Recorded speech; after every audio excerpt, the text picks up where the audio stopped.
தினம்தோறும் விளக்கேற்ற நல்ல எண்ணெய் இதயம் நல்லெண்ணெய்.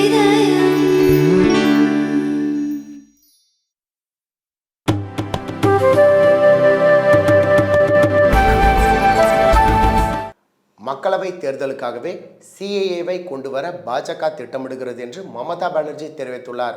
சிஏஏ குறித்து சமீபத்தில் பேசிய மத்திய அமைச்சர் சாந்தனு தாக்கூர், அயோத்தியில் ராமர் கோவில் திறக்கப்பட்டுள்ளது. இந்த வேளையில் மேற்கு வங்கத்தில் மட்டுமல்ல, அடுத்த 7 நாட்களுக்குள் நாடு முழுவதும் குடியுரிமை திருத்தச் சட்டம் எனப்படும் சிஏஏ நடைமுறைப்படுத்தப்படும் என்று தெரிவித்திருந்தார்.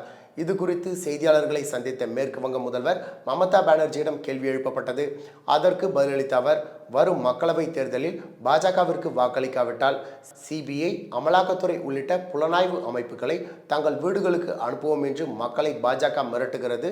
நாங்கள் என்ஆர்சிக்கு எதிராக போராடினோம்.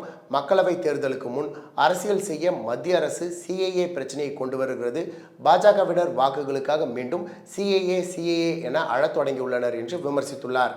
மேலும் மத்திய புலனாய்வு அமைப்புகளை தேர்தலுக்காக பாஜக பயன்படுத்துகிறது என்றும் மமதா பானர்ஜி குற்றம் சாட்டியுள்ளார்.